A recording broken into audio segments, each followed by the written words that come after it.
আসসালামু আলাইকুম viewers, পেন্টানিক আইটির graphic design intermediate ক্লাসে আপনাদের স্বাগত জানাচ্ছি। আমি কাজী নিশাত আছি আপনাদের সাথে।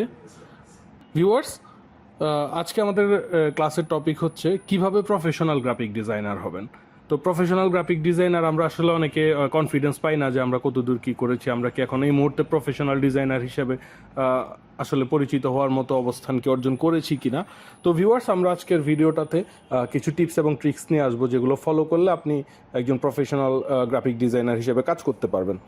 ভিউয়ার্স, আমাদের আশেপাশে যা যা আছে, প্রত্যেকটা banner, poster, leaflet, signboard, billboard, পত্রিকার অ্যাড, যত কিছু আছে, একজন ডিজাইনার হিসেবে আমাকে প্রত্যেকটা জিনিস খুব কেয়ারফুলি দেখতে হবে যে প্রত্যেকটা ডিজাইন সব কিছুই কিন্তু কোনো না কোনো ডিজাইনার করেছে। তো দ্যাটস ওয়াই আমাকে দেখতে হবে যে তিনি অ্যালাইন কীভাবে করেছে, কোন কালারের সাথে কোন কালারটা দিয়েছে, কেন দিয়েছে, কোন শেপটা বড় দিয়েছে, কোনটা ছোট দিয়েছে, কোন ফন্ট ইউজ করেছে, কেন ইউজ করেছে। প্রত্যেকটা কেনর উত্তর যদি আমি ফাইন্ড আউট করতে পারি ভিউয়ার্স, তাহলে কিন্তু আমরা খুব দ্রুত সময়ের মধ্যে একজন ভালো প্রফেশনাল ডিজাইনার হিসাবে নিজেকে ইস্টাবলিশ করতে পারবো। ভিউয়ার্স, একটা কোম্পানির গ্রাফিক ডিজাইনার কিন্তু খুব গুরুত্বপূর্ণ একটা রোল প্লে করে। একজন ডিজাইনার চাইলে একটা কোম্পানিকে অনেক বেশি হাইলাইট করতে পারে, ব্র্যান্ড ভ্যালু অনেক বেশি ডেভেলপ করতে পারে।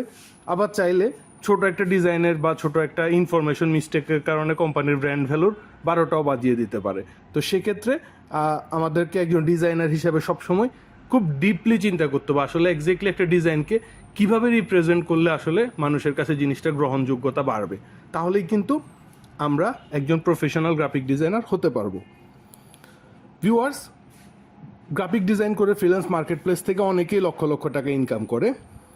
বাংলাদেশের যারা ডক্টর, ইঞ্জিনিয়ার, উকিল বা একদম টপ প্রফেশনাল যারা আছে, তাদের থেকেও অনেক বেশি ইনকাম করে কিন্তু অনেক ফ্রিল্যান্স ডিজাইনাররা।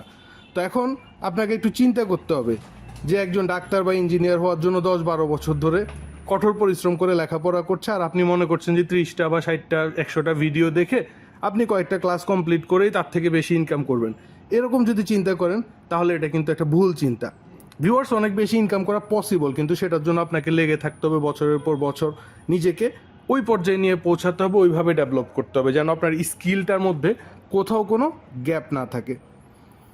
আমাদেরকে অনেক বেশি ইমাজিন করতে হবে, কালার কম্বিনেশন, শেপ, ঠিক আছে, অনেক বেশি ডিজাইন করে দেখতে হবে যে কোন জায়গায় কোন জিনিসটা মানাচ্ছে, কীভাবে সুন্দর লাগছে। ভিউয়ার্স, অনেক বেশি পেন্সিল স্কেচ করে করে করে করে বিভিন্নভাবে মুছে আবার রিডিজাইন করে শেপ করে দেখতে হবে।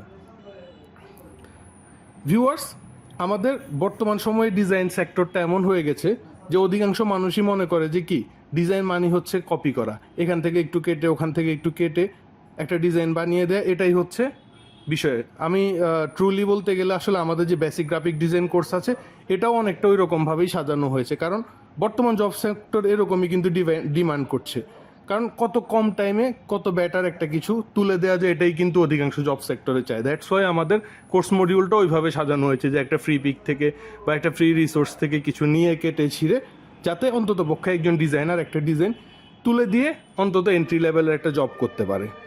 কিন্তু ইন্টারমিডিয়েট কোর্সে আমরা যাই দেখিয়েছি আপনাদেরকে, সবই কিন্তু একদম জিরো থেকে তৈরি করে দেখিয়েছি। প্রত্যেকটা জিনিস, প্রত্যেকটা শেপ কত সুন্দর করে আসলে একটা ভেক্টর বিল্ড আপ করা যায়, সেটাই আমরা আমাদের ইন্টারমিডিয়েট কোর্সে দেখানোর চেষ্টা করেছি। ভিউয়ার্স, আপনারা একটু নেটে সার্চ করবেন যে ব্রেইন স্ট্রমিং জিনিসটা কি। Brain storming is the method of design terms used to generate ideas to solve clearly defined design problems in control condition and a free thinking environment. Team approach a problem by such means as how might be question. They produce the vast array of ideas and draw links between them to find potential solutions.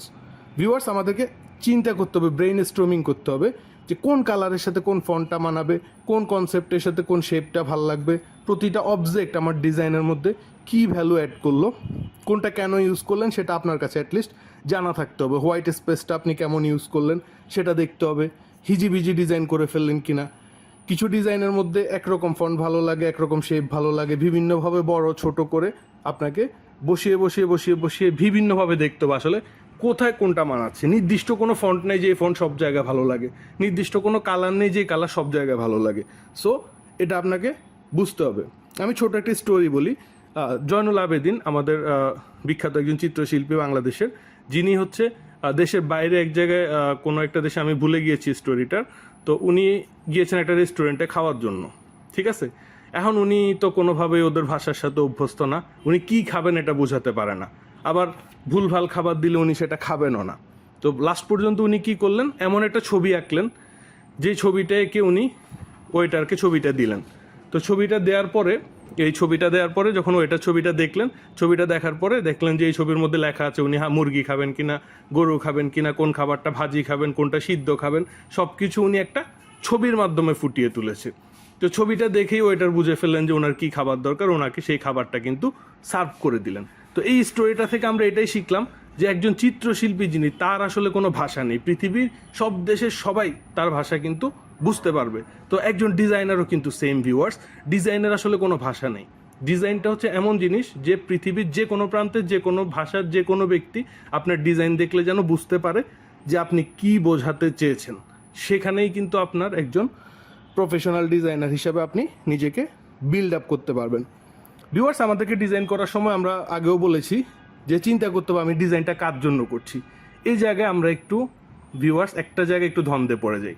সেটা হচ্ছে কেমন, আমি আমার ক্লায়েন্টের জন্য design করছি, তো আমার ক্লায়েন্ট হচ্ছে একটা লেভেলের লোক, আবার সেই ডিজাইনটা তো আর নিজে ইউজ করবে না, সেটা কোনো না কোনো বিজ্ঞাপনে বা কোথাও ইউজ করবে, সে তার ক্লায়েন্টের জন্য, তার অডিয়েন্সের জন্য দিবে। এখন আমাকে আমার ক্লায়েন্টকেও স্যাটিসফাই করতে হবে, আবার আমার ক্লায়েন্টের অডিয়েন্স কী চিন্তা করছে সেটাও বুঝতে হবে। আমি যদি শুধু আমার ক্লায়েন্টের অডিয়েন্স কারা, ধরেন আমার ক্লায়েন্ট বিক্রি করে হচ্ছে কি, ফর এক্সাম্পল আমার ক্লায়েন্ট বিক্রি করে হচ্ছে মোটর পার্টস, এখন তার এই বিজ্ঞাপনটা কারা দেখবে, গাড়ি চালক বা গাড়ির সাথে রিলেটেড যারা তারা। তো এখন তারা এই বিজ্ঞাপন, আমি যদি তাদের লেভেল চিন্তা করে যদি আমি ডিজাইনটা করি, তাহলে আমি কিন্তু আমার ক্লায়েন্টকে স্যাটিসফাই করতে পারবো না।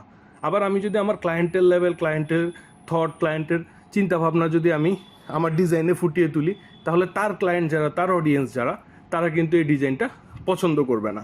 তো এখন এই জায়গাটাতে আমার একটা গুরুত্বপূর্ণ দায়িত্ব হচ্ছে ক্লায়েন্টের অডিয়েন্সের যে থটটা, সেটা কিন্তু আমি আমার ক্লায়েন্টকে বোঝাতে হবে। সেটাই একজন ডিজাইনারের দায়িত্ব, যে তার ক্লায়েন্ট কোন জিনিসটা পছন্দ করতে পারে, কেন পছন্দ করতে পারে, তাদের রুচিবোধটা কী। এটা যদি আমি আমার ক্লায়েন্টকে বোঝাতে ব্যর্থ হই, তাহলে আমি কিন্তু ডিজাইনার হিসেবে আসলে সাকসেসফুলি মুভ অন করতে পারবো না। ভিউয়ার্স, লাস্ট আমি আপনাদেরকে একটা টিপসই দিব, সেটা হচ্ছে আজকে যে ডিজাইনটা আপনি করছেন, এই ডিজাইনটা আপনি অবশ্যই সেভ করে রাখবেন, আপনার ফেসবুকে পোস্ট করেন বা আপনি কোথাও না কোথাও এটা তারিখ দিয়ে নোট ডাউন করে রাখেন। 2 থেকে 3 মাস পর আপনি আবার এই ডিজাইনটা দেখবেন, দেখার পরে আপনার কাছে এখনও যদি মনে হয় যে আগের ডিজাইনটা ভালো হয়েছে, তার মানে হচ্ছে আপনার এই 2-3 মাসের মধ্যে কোনো ডেভেলপমেন্ট হয়নি, আপনার ইমপ্রুভমেন্ট হচ্ছে না, আটকে আছে, স্টাক হয়ে আছে। দ্যাটস ওয়াই আপনাকে বুঝতে হবে যে আপনার কী ইমপ্রুভমেন্ট করা লাগবে। কারণ নর্মাল সেন্সে এটাই দাঁড়ায় যে 2 মাস আগে যে ডিজাইনটা আমি করেছি, 2 মাস পরে এসে আমার ওই ডিজাইনটা কিন্তু ভালো লাগবে না, এটার মধ্যে কিছু ভুল ধরা পড়বে, মনে হবে যে এই ডিজাইনটা আর একটু বেটার করা যেত, আরও সুন্দর করা যেত, কারণ এই 2 মাসে কিন্তু আমার স্কিল অনেকটুকু ডেভেলপ করেছে। তো ভিউয়ার্স, আশা করি আজকের ভিডিওটা আপনাদের অনেক উপকারে আসবে, আর আমরা খুব দ্রুত আমাদের গ্রাফিক ডিজাইন ইন্টারমিডিয়েট কোর্সটা শেষ করে আপনাদেরকে সার্টিফিকেট প্রোভাইড করব। তো আর এর পাশাপাশি আমরা অ্যাডোবি সার্টিফিকেশন নিয়ে কিছু কাজ করছি, অলরেডি আমাদের চ্যানেলে ভিডিও দিয়েছি। তো আপনারা যারা অ্যাডোবি সার্টিফিকেশনের জন্য প্রস্তুতি নিতে চান, আমাদের ভিডিও ডিসক্রিপশনে লিঙ্ক দেওয়া আছে, এটা দেখে অ্যাটলিস্ট আইডিয়া নিয়ে রাখুন, পরবর্তীতে কীভাবে কী করতে হবে সব ইনস্ট্রাকশন কিন্তু আমরাই দিয়ে দিব। আজকে এতটুকুই viewers, thank you everybody, thank you so much, আসসালামু আলাইকুম।